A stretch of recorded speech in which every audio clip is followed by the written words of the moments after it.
Hello everyone, good morning, ಶುಭೋದಯ. Today ride ಬಂದು ಹಂಪಿ ಕಡೆಗೆ morning around 6 o'clock ride start ಮಾಡಿದ್ವಿ. From Bangalore Hampi is 360 kilometers, almost 5 hours drive. ಮತ್ತು road ಬಂದು we are taking Hampi national highway from Chitradurga. There is one more route, Ballari road, but route is under construction it seems. In this cold weather bike ride super ಆಗಿದೆ. ಥಂಡಿ weather ಅಂದರೆ bike ಓಡಿಸೋದಕ್ಕೆ ultimate ಆಗಿರುತ್ತೆ. ಎಲ್ಲ ಬೈಕರ್ಗೂ ತುಂಬಾ ಇಷ್ಟ ಆಗಿರೋ ಅಂಥ ವೆದರ್ ಇದು.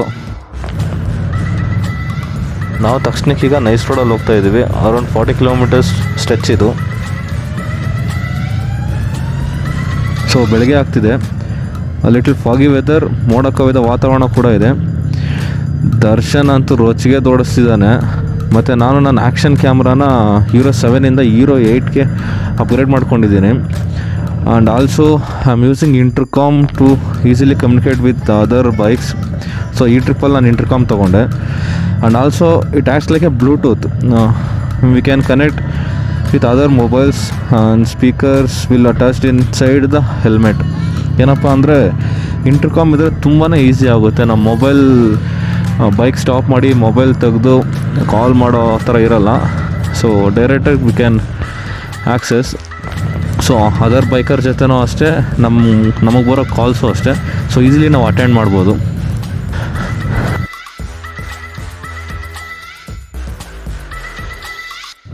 After a very short break back to ride. Both side you can see windmills, very scenic. ತುಂಬಾ ಸೀನಿಕಾಗಿ ಕಾಣ್ತಿದೆ, ಎರಡು ಕಡೆನೂ ವಿಂಡ್ ಮಿಲ್ಸು. ನಾವೀಗ Hampi national ಹೈವೇದಲ್ಲಿದ್ದೀವಿ.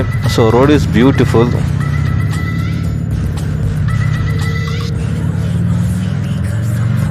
Look like ocean in left side. Wow, literally ಇದು ಓಷನ್ನೇ ಅನಿಸುತ್ತೆ. Guys, see that view man. So ocean ಪಕ್ಕದಲ್ಲೇ ಹೋದಂಗಿದೆ, ಓಷನ್ನೇ ಬಂದು ಇಲ್ಲಿದ್ದಂಗಿದೆ. ಆ್ಯಕ್ಚುಲಿ ಇದು ನನಗೆ ಗೊತ್ತಿರೋ ಪ್ರಕಾರ ಯಾವುದೋ ಡ್ಯಾಮ್ ಅನಿಸುತ್ತೆ, ಮೇ ಬಿ TB ಡ್ಯಾಮ್ ಅನಿಸುತ್ತೆ, Tungabhadra dam. It's amazing, totally blue water. From ಚಿತ್ರದುರ್ಗದಿಂದ ಆಲ್ಮೋಸ್ಟ್ 120 kilometers ಡ್ರೈವ್ ಮಾಡಿದ್ದೀವಿ. ಸೊ ಲೆಫ್ಟ್ ಸೈಡಲ್ಲಿ ನೋಡಿದ ತಕ್ಷಣ ಸಮುದ್ರ ಕಾಣಿಸ್ದಂಗೆ ಕಾಣಿಸ್ತಾ ಅದು. ಬಟ್ ಅದು ಬಂದು TB dam, Tungabhadra reservoir. View point ಇದೆ, ಅಲ್ಟಿಮೇಟ್ ಇದೆ ಗಾಯ್ಸ್, ಸಿಕ್ಕಾಪಟ್ಟೆ ಸೂಪರಾಗಿದೆ. ನೀವು ಅಷ್ಟೇ ಈ ಕಡೆ ಹೊಸಪೇಟೆ ಕಡೆ ಬರಬೇಕಾದ್ರೆ ತಪ್ಪದೇ ಈ ವ್ಯೂ ಪಾಯಿಂಟ್ ನೋಡ್ಕೊಂಡೋಗಿ, ಮಸ್ತಾಗಿದೆ. ಸೊ ನಮ್ಮ ಹುಡುಗರೆಲ್ಲ ಚಿಲ್ ಮಾಡ್ತಿದ್ದಾರೆ ಇಲ್ಲಿ. ಸೊ ಇವ್ರು ಬಂದು ಸುನಿಲ್ ಅಂತ, ಪ್ರತಾಪ್ ಅಂತ, ವೆಂಕಟೇಶ್ ಅಂತ, ಧನುಷ್ ಅಂತ, ಮತ್ತು ಇವರು ಸುಭಾಷ್ ಅಂತ, ದರ್ಶನ್, ಅರುಣ್. ಓಕೆ, ಈ ಡ್ಯಾಮ್ ಹತ್ರ ನಿಜವಾಗ್ಲೂ ವರ್ತ್ ಸ್ಟಾಪಿಂಗ್ ಇಯರ್. ತುಂಬಾ ಚೆನ್ನಾಗಿತ್ತು. ಮತ್ತು in this trip totally 8 people were. 4 ಜನ ಬಂದು ಇನೋವಾ ಕಾರಲ್ಲಿ, ಮತ್ತು 4 ಜನ ಬಂದು ಬೈಕ್ಸಲ್ಲಿ. ಒಂದು ಹಾರ್ಲಿ ಡೇವಿಡ್ಸನ್, 2 ಇಂಟರ್ಸೆಪ್ಟರ್, ಒಂದು ಟ್ರಯಾಂಪ್ ಇದೆ.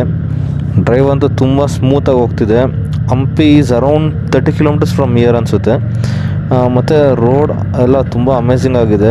ಫ್ರಮ್ ಬ್ಯಾಂಗ್ಳೂರಿಂದ ಅಷ್ಟೇ ತುಂಬಾ ಚೆನ್ನಾಗಿದೆ. ತುಂಬಾ ವೆರಿ ಸೀನಿಕ್ ರೋಡ್ಸ್ ಇದು.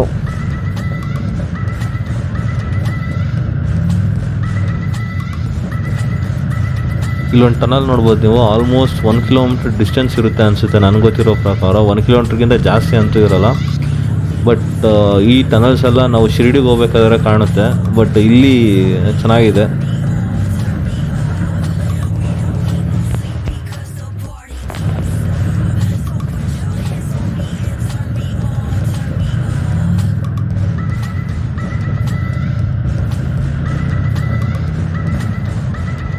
ನೋಡಿ ಅಲ್ಲಿ ವಿಜಯನಗರ ಹೆಬ್ಬಾಗಿಲು, Vijayanagara main entrance, Kamalapura town. ಇಲ್ಲಿಂದನೇ ನಮಗೆ ಹಂಪಿ ಶುರು ಆಗುತ್ತೆ. ಮತ್ತು ಇದು UNESCO world heritage site. Vijayanagara ಸಾಮ್ರಾಜ್ಯಕ್ಕಂತೂ ಬಂದಾಯಿತು. ಈಗ ನಾವು ಫಸ್ಟ್ ಮಾಡಬೇಕಿರೋ ಕೆಲಸ, ಒಂದು ಗೈಡ್ ಹಿಡ್ಕೊಬೇಕು. ಒಂದು ಗೈಡ್ನ ಹೈಯರ್ ಮಾಡಿಕೊಂಡು ಸೊ ಅಲ್ಲಿಂದ ಹಂಪಿನೇ ಎಕ್ಸ್ಪ್ಲೋರ್ ಮಾಡೋಕ್ಕೆ ಸ್ಟಾರ್ಟ್ ಮಾಡೋಣ. ಕಮಾನ್ ಗಾಯ್ಸ್.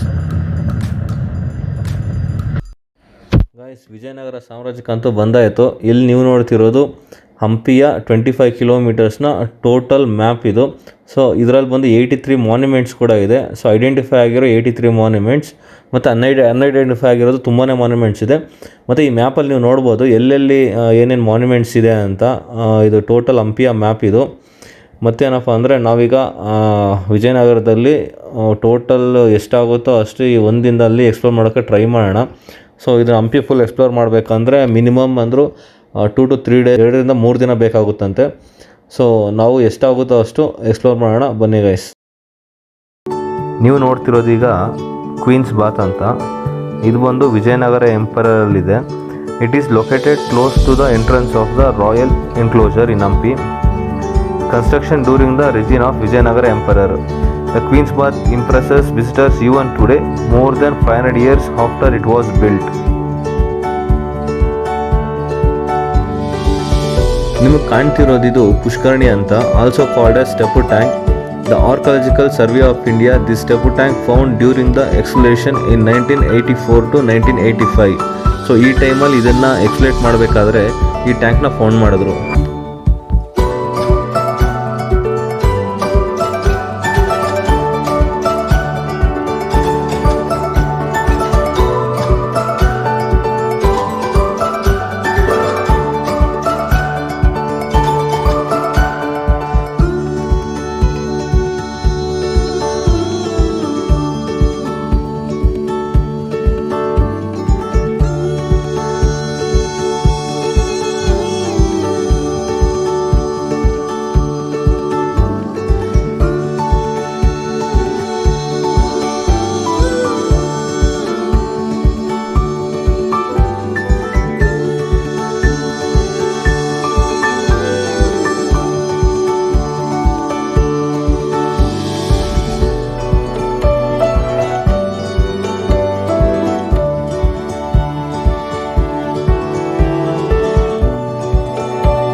ರಾಮ ಟೆಂಪಲ್ ನೋಡಾದ್ಮೇಲೆ ಈಗ ನಮ್ಮ ಗೈಡು ಲೋಟಸ್ ಮಹಲ್ ಮತ್ತೆ ವಾಚ್ ಟವರ್ ಎಲಿಫೆಂಟ್ ಸ್ಟೇಬಲ್ಗೆ ಕರ್ಕೊಂಡು ಹೋಗ್ತಿದ್ದಾರೆ. ಬನ್ನಿ ಹೋಗೋಣ.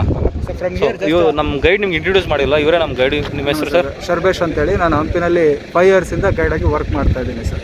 ಸೊ ಈ ಕಡೆ ಬಂದಾಗ ಇವ್ರನ್ನ ಕಾಂಟ್ಯಾಕ್ಟ್ ಮಾಡಿ, ನಮ್ಮ ಡಿಸ್ಕ್ರಿಪ್ಷನಲ್ಲಿ ನಾನು ನಿಮಗೆ ಕಾಂಟ್ಯಾಕ್ಟ್ ಡೀಟೇಲ್ಸ್ ಎಲ್ಲ ಹಾಕಿರ್ತೀನಿ. Thank you sir, thank you so much. ಹಾಗೆ ಇಲ್ಲಿಂದ ಲೋಟಸ್ ಮಹಲ್ ಏರಿಯಾ ಬಂದುಬಿಟ್ಟು ಜಸ್ಟ್ 250 meters ಇದೆ sir, from here to there.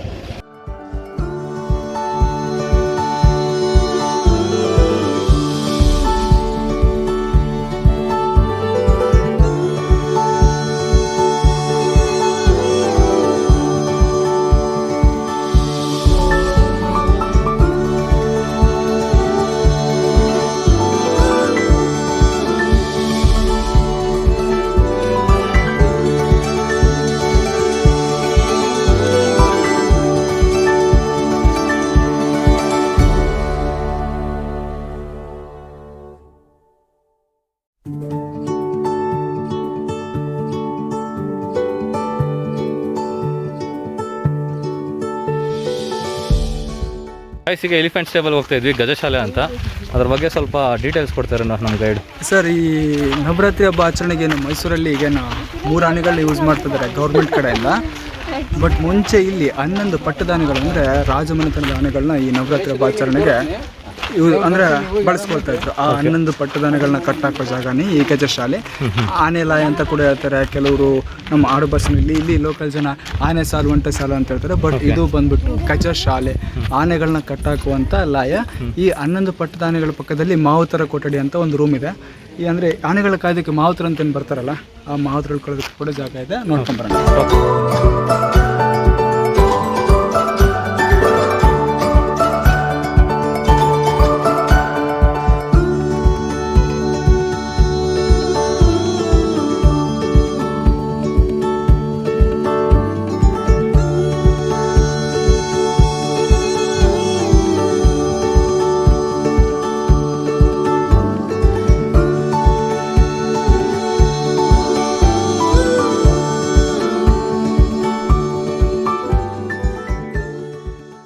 So ನಾವೀಗ ಸ್ಟೋನ್ ಚಾರೆಟ್ ಕಡೆ ಹೋಗ್ತಾ ಇದ್ದೀವಿ.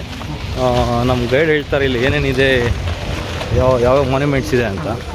ಸರ್, ಈಗ ನಾವು ಲಂಚ್ ಮುಗಿಸ್ಕೊಂಡು ಜಸ್ಟ್ ಬಂದ್ವಿ. ಈಗ ನಾವು ಹೋಗ್ತಾ ಇರೋದು ವಿಜಯ ವಿಠಲ ಟೆಂಪಲ್ ಅಂತೇಳಿ. ಈ ವಿಜಯ ವಿಠಲ್ ಟೆಂಪಲ್ ಹೋಗ್ತಾ ಎಂಟ್ರೆನ್ಸಲ್ಲಿ ನಮಗೊಂದು ಮಂಟಪ ಕಾಣುತ್ತೆ, ಗೆಜ್ಜಲ ಮಂಟಪ ಅಂತೇಳಿ. ಸರ್ ತೋರಿಸ್ಬೋದು, ಇದು ಗೆಜ್ಜಲ ಮಂಟಪ. ಗೆಜ್ಜಲ ಮಂಟಪ ಅಂತೇಳಿ ಅಲ್ಲಿ ಕಾಣ್ತಾ ಇದೆ ನೋಡಿ.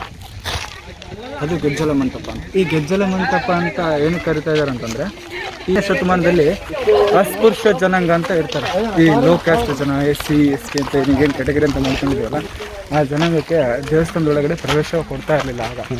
ಸೊ ಹಂಗಾಗಿ ಅವ್ರಿಗೇನು ಮಾಡ್ತಾಯಿದ್ರು, ಉತ್ಸವ ಮಂಟಪ, ಉತ್ಸವ ಮೂರ್ತಿಗಳಂತೇಳಿ ವರ್ಷಕ್ಕೊಮ್ಮೆ ಅಲ್ಲಿಂದ ತೊಗೊಂಬಂದ್ಬಿಟ್ಟು ಈ ಉತ್ಸವ ಪ್ರತಿಷ್ಠಾಪನೆ ಮಾಡಿ ಆ ಅಸ್ಪೃಶ್ಯ ಜನಾಂಗಕ್ಕೆ ಇಲ್ಲಿಂದನೇ ದರ್ಶನನೇ ಕೊಡಿಸ್ತಾಯಿದ್ರು.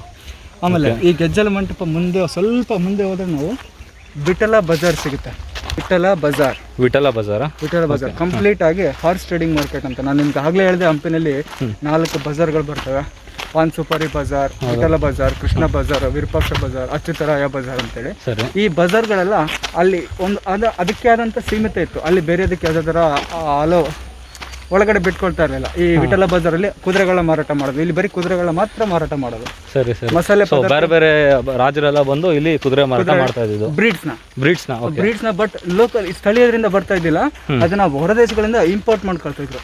ಈಗ ಹೊರದೇಶಗಳಿಂದ ಇಂಪೋರ್ಟ್ ಮಾಡ್ಕೊಳ್ತಾರೆ ಅಂತ ನಾನು ನಿಮ್ಗೆ ಜಸ್ಟ್ ಹೇಳ್ಬೋದು ಅಷ್ಟೇ. ಈಗ ಯಾರ್ಯಾವ್ದು ಪ್ರೂಫ್ ಕೇಳ್ತಾರೆ, ಪ್ರೂಫ್ ಇಲ್ಲದೆ ಯಾರು ನಂಬಲ್ಲ. ಹೌದು. ಸೊ ಹಂಗಾಗಿ ನಮ್ಗೆ ಒಳಗಡೆ ದೇವಸ್ಥಾನದಲ್ಲಿ ವಿತ್ ಪ್ರೂಫ್ ಕಾರ್ವಿಂಗ್ಸ್ ಅಲ್ಲಿ ತೋರಿಸಿದ್ದಾರೆ ಯಾವ್ಯಾವ ದೇಶದಿಂದ ಬರ್ತಾ ಇದ್ರು. ಅದನ್ನ ಆಮೇಲೆ ಯಾವ ರೀತಿ ಚೆಕಿಂಗ್ ಪ್ರೊಸೆಸ್. ಈಗ ನಾನು ಗೈಡ್ ತಗೋಬೇಕಾದಾಗ ನೀವು ಬೆಳಿಗ್ಗೆ ನಾನು ಏನು ಮಾಡಿದ್ರಿ, ಕಾರ್ಡ್ ಚೆಕ್ ಮಾಡಿದ್ರಿ. ಹೌದು. ಸೊ ಕಾರ್ಡ್ ಚೆಕ್ ಮಾಡಿ ಅಥೆಂಟಿಕ್ ಆಗಿ ಒಬ್ಬ ಅಥರೈಸ್ಡ್ ಇದ್ರೆ ತಗೊಳ್ತಾರೆ, ಯಾರು ಸುಮ್ಮನೆ ತಗೊಳ್ಳಲ್ಲ. ಸೊ ಹಂಗಾಗಿ ಕುದುರೆಗಳನ್ನ ಕೂಡ ಇಲ್ಲಿ ಚೆಕ್ ಮಾಡಿಬಿಟ್ಟು ತಗೊಳ್ತಾ ಇದ್ರು. ಅದು ಯಾವ ರೀತಿ ಚೆಕಿಂಗ್ ಪ್ರೊಸೀಜರ್ ಎಲ್ಲ ಮುಂದೆ ಇದೆ. ಇಲ್ಲಿ ಕಾಣ್ತಾ ಇರೋದು ವಿಜಯ ವಿಠಲ ಬಜಾರ್ ಅಂತೇಳಿ. ಈ ವಿಜಯ ವಿಠಲ ಬಜಾರಲ್ಲಿ ನಮಗೆ ರೈಟ್ ಸೈಡಲ್ಲಿ ಒಂದು ಸೈನ್ ಬೋರ್ಡ್ ಕಾಣ್ತಾ ಇದೆ, ಅದು ಪುಷ್ಕರಣಿ ಅಂತೇಳಿ. ನಮ್ಮ ಹಿಂದೂ ಧರ್ಮದಲ್ಲಿ ಪ್ರತಿಯೊಂದು ದೇವಸ್ಥಾನ ಮುಂದೆ ಒಂದು ಕಲ್ಯಾಣಿ ಅಂತ ಇರುತ್ತೆ. ಅದು ಪವಿತ್ರವಾದ ನೀರಿರ್ತಕ್ಕಂಥ ಸ್ಥಳ. ಅದು ಕುಡಿಯೋದಕ್ಕೆ, ಬಳಸೋದಕ್ಕೆ ಅಂತ ಯೋಗ್ಯ ಅಲ್ಲ. ಅದು ದೇವಸ್ಥಾನ ತೊಳೆಯೋದಕ್ಕೆ, ದೇವ್ರ ವಿಗ್ರಹನ ಅಭಿಷೇಕ ಮಾಡೋದಕ್ಕೆ ಯೋಗ್ಯವಾದಂಥ ನೀರು ಪುಷ್ಕರಣಿ. ಇದು ವಿಜಯ ವಿಠಲ ದೇವಸ್ಥಾನ ಮುಂದೆ ಅಲ್ಲಿ ಕಾಣ್ತಾರೆ. ಬಟ್ ಈಗ ಇದು ಸರ್ ಲಕ್ಕೀಲಿ ರೀಸೆಂಟಾಗಿ ಫ್ಲಡ್ ಬಂದು ತುಂಬ ವೆದರ್ ಏರ್ಪೇರ್ ಆಗಿರೋದ್ರಿಂದ ಮಳೆ ಬಂದು ನೀರು ತುಂಬಿಕೊಂಡಿದೆ. ಇದು ಈ ರೀತಿ ಯಾವಾಗಲೂ ಕಾಣೋದೇ ಇಲ್ಲ. ಹೌದಾ? ಮೊದಲು ನೀರು ಇರಲಿಲ್ವ ಇದರಲ್ಲಿ? ಇದು 365 ಡೇಸ್ ಡ್ರೈ ಪುಷ್ಕರಣಿ ಸರ್. ಓಕೆ. ಕಂಪ್ಲೀಟ್ಲಿ ನೀರಿನ ತುಂಬಿಕೊಂಡಿದೆ ಸರ್ ಇದು ಪುಷ್ಕರಣಿ. ಫ್ಲಡ್ಸ್ ಇಂದ, ಮಳೆಯಿಂದ ನೀರು ಬಂದಿದೆ. ನ್ಯೂಸಲ್ಲಿ ಬಂದಿತ್ತು ಕೂಡ ಸರ್, ಕರ್ನಾಟಕ ತುಂಬ ಹಾಳಾಗಿದೆ, ಬರ್ಬಾದಾಗಿದೆ ಅಂತೇಳಿ. ಸೊ ಹಾಗಾಗಿ ಸ್ಟೇರ್ಸ್ ಕೂಡ ಕಾಣ್ಬೋದು ನೋಡಿ. ಸ್ಟೇರ್ಸ್ ಇದೆ ಕೆಳಗಡೆ. ಓಕೆ, ಹೌದು, ಸ್ಟೇರ್ಸ್ ಇದೆ ಕೆಳಗಡೆ. ಸೊ ಡ್ರೈ ಆಗಿರೋ ಪುಷ್ಕರಣಿ ತುಂಬಿಕೊಂಡಿದೆ. ಅಲ್ಲಿ ಮಧ್ಯದಲ್ಲಿ ಒಂದು ಮಂಟಪ ಕಾಣ್ತಾ ಇದೆಯಲ್ಲ. ಹೌದು ಸರ್, ಈ ತೆಪ್ಪೋತ್ಸವ ಅಂತೇಳಿ ಮಾಡ್ತಾರಲ್ಲ. ಸೊ ಉತ್ಸವದಲ್ಲಿ ಮೆರವಣಿಗೆ ಮುಖಾಂತರ ದೇವ್ರ ವಿಗ್ರಹಗಳನ್ನ ತಂದ್ಬಿಟ್ಟು ಅದು ಮಧ್ಯದಲ್ಲಿ ಪ್ಲಾಟ್ಫಾರ್ಮ್ ಇದೆ. ಈಗ ನೀರು ತುಂಬಿರೋದ್ರಿಂದ ಕಾಣ್ತಾ ಇಲ್ಲ ನಮಗೆ. ಓಕೆ. ಅಲ್ಲಿ ದೇವ್ರ ವಿಗ್ರಹನ ಇಟ್ಬಿಟ್ಟು ತೆಪ್ಪೋತ್ಸವ ಅಂದರೆ ಅರ್ಚನೆಗಳನ್ನ, ಪೂಜೆಗಳನ್ನ ಮಾಡೋದು ಮಂಟಪದಲ್ಲಿ ಇಟ್ಬಿಟ್ಟು.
ಸೊ ಇಲ್ಲಿ ಮುಂದೆ ನಿಮಗೆ ಕಾಣ್ತಾ ಇರೋದು ವಿರೂಪಾಕ್ಷ ಬಜಾರ್. ಅಂದರೆ ಮುತ್ತು ರತ್ನಗಳನ್ನ ಸೇರು ಬಳ್ಳದಲ್ಲಿ ಅಳೆದ್ಬಿಟ್ಟು ಮಾರಾಟ ಮಾಡ್ತಕ್ಕಂಥ ಮಾರ್ಕೆಟ್ ಇದು. ಈ ವಿರೂಪಾಕ್ಷ ಬಜಾರ್ ಮುಂದೆ ಇರೋದೇ ವಿರೂಪಾಕ್ಷ ದೇವಸ್ಥಾನ. ಈ ವಿರೂಪಾಕ್ಷ ದೇವಸ್ಥಾನನ 1336ರಲ್ಲಿ ಸ್ಥಾಪನೆ ಮಾಡಿರೋದು. ಈ ದೇವಸ್ಥಾನಕ್ಕೆ 700 ಶತಮಾನಗಳ ಇತಿಹಾಸ ಇದೆ. ಈ ದೇವಸ್ಥಾನದೊಳಗಡೆ, ಈ ದೇವಸ್ಥಾನದ ಒಳಗಡೆ ಇರೋದು ಶಿವಲಿಂಗ, ಅದು ಸ್ವಯಂಭೂ ಉದ್ಭವ ಲಿಂಗ. ಗೈಸ್ ಫೈನಲಿ ವಿರೂಪಾಕ್ಷ ದೇವಸ್ಥಾನ ಕ್ಲೋಸ್ ಆಗುತ್ತೆ ಅಂದ್ಕೊಂಡ್ವಿ, ಬಟ್ ಲಕ್ಕೀಲಿ ಇನ್ನೂ ಓಪನ್ ಇತ್ತು, ದರ್ಶನ ಎಲ್ಲ ಮುಗೀತು. ದರ್ಶನ ಮುಗಿಸ್ಕೊಂಡು ಈಗ ಹೊರಡ್ತಾ ಇದ್ವಿ. ಸೊ ನಮ್ಮ ಗೈಡ್ ಬಗ್ಗೆ ಸ್ವಲ್ಪ ತಿಳ್ಕೊಳ್ಳೋಣ. ಸರ್, ನೀವು ಎಷ್ಟು ವರ್ಷದಿಂದ ಇಲ್ಲಿ ಕೆಲಸ ಮಾಡ್ತಿದ್ದೀರಾ ಮತ್ತು ನಿಮ್ಮದು ಹಿನ್ನೆಲೆ ಏನು? ಸರ್, ನಾನು 5 ಇಯರ್ಸಿಂದ ಗೈಡಾಗಿ ವರ್ಕ್ ಮಾಡ್ತಾ ಇದ್ದೀನಿ. ನನ್ನ ಫ್ಯಾಮಿಲಿನಲ್ಲಿ ನಂದು ಬಂದುಬಿಟ್ಟು ಈಗ ಪ್ರೆಸೆಂಟು 8ನೇ ತಲೆಮಾರು, 8th ಜನರೇಷನ್ ನನ್ನ ಫ್ಯಾಮಿಲಿನಲ್ಲಿ. ಬಟ್ ನನ್ನ ಫ್ಯಾಮಿಲಿನಲ್ಲಿ ಯಾರೂ ಇದಕ್ಕೂ ಮುಂಚೆ ಈ ಥರ ಗೈಡಾಗಿ ಮಾರ್ಗದರ್ಶನ ಕೆಲಸ ಮಾಡಿರಲಿಲ್ಲ. ಶಬರೇಶ್ ಅವ್ರ ಮಾತುಗಳು ಕೇಳಿದ್ರಿ. ಸೊ ಈ ಕೊರೋನಾಯಿಂದ ಇವ್ರಿಗೂ ಅಷ್ಟೇ ತುಂಬ ಸಂಕಷ್ಟ ಆಗಿದೆ, ತುಂಬ ಹೇಳೋಕ್ಕಾಗಲ್ಲ ಸರ್. ಸೊ ಟೂರಿಸಂ ಇಂಡಸ್ಟ್ರಿಗೆ ಅಂದ್ರೆ ಟೋಟಲ್ ಡ್ಯಾಮೇಜ್ ಆಗಿದೆ ಈ ಕೋವಿಡಿಂದ. ಸರ್, ಆಮೇಲೆ ಟೂರಿಸಂ ಡಿಪಾರ್ಟ್ಮೆಂಟ್ ಅನ್ನೋದಕ್ಕಿಂತ ಪ್ರಪಂಚದಲ್ಲಿ ಎಲ್ಲರಿಗೂ ಆರ್ಥಿಕತೆಯಿಂದ ಹೊಡೆತ ಬಿದ್ದಿದೆ ಸರ್. ಅದು ನಮ್ದು ಒಂದೇ ಅಂತ ಹೇಳೋಕ್ಕಾಗಲ್ಲ, ಸ್ವಲ್ಪ ನಮ್ಮದು ಜಾಸ್ತಿ ಆಗಿರ್ಬೋದು ಅಷ್ಟೇ.